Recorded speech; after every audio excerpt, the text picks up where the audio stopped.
I didn't think for a long while whether there was going to be a company at the end of this. I mean, truthfully, I thought there was a lot of complexity to this. I met a couple of professors at the Institute of Coffee Studies in Vanderbilt, and they gave me this very long shopping list of all the health benefits of coffee. And they said basically the health benefits all come from the antioxidants in the coffee, and there was no one single coffee company that was making every decision based on health. This is what Andrew wanted. He wanted a coffee, and that was the question that you asked. You asked that of coffee scientists, you asked that of the professors.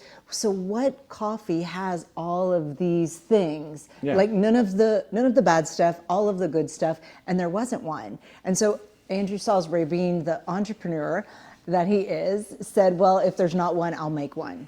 It was sort of exciting, like all of the different things that came up. I mean, like, you know, I think, as you said, we weren't eating completely organic, and there was a lot of decisions that we weren't making. And I think the decision about coffee and understanding that food is medicine affected most of the things that we did inside of the house. It wasn't like an overnight thing. It wasn't like a big switch from one to the other.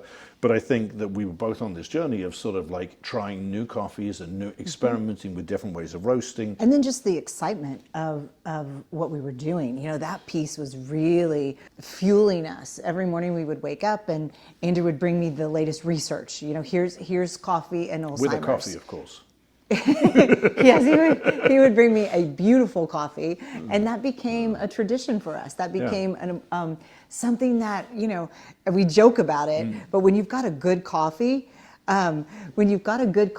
you fall asleep at night. And we would do this a lot. We'd look at each other and be like, God, I can't wait to wake up and have our coffee in the morning, you know? I mean, this is just something, we still do it, right? We're like, oh my gosh, the Ethiopian coffee came in. I can't wait to wake up and have coffee. Yeah, so it became a real tradition for us. How do we make sure that we're preserving our relationship and we're also building this business together? And something that was really beautiful for us in the beginning is Andrew would bring me the science, and then I would look at how do we apply this to the world? How do we apply this to human lives? And I would imagine we would sit here drinking coffee, and I mean, I get chill bumps just thinking about it, but we would be drinking coffee, and I would think, oh my gosh, I know there are thousands of people just in America alone right now that are drinking coffee, you know, like we are, that are maybe sitting with their dad or their mom and they have Alzheimer's, and they're slowly watching someone they love disappear.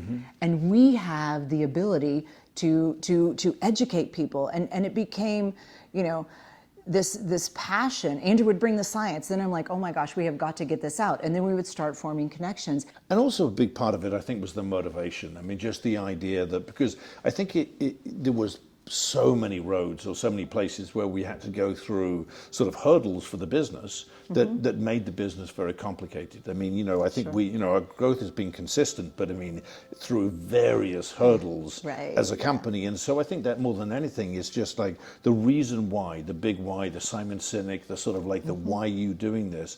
I think that you brought that home. And I think that's the reason to keep on going and keep on building something.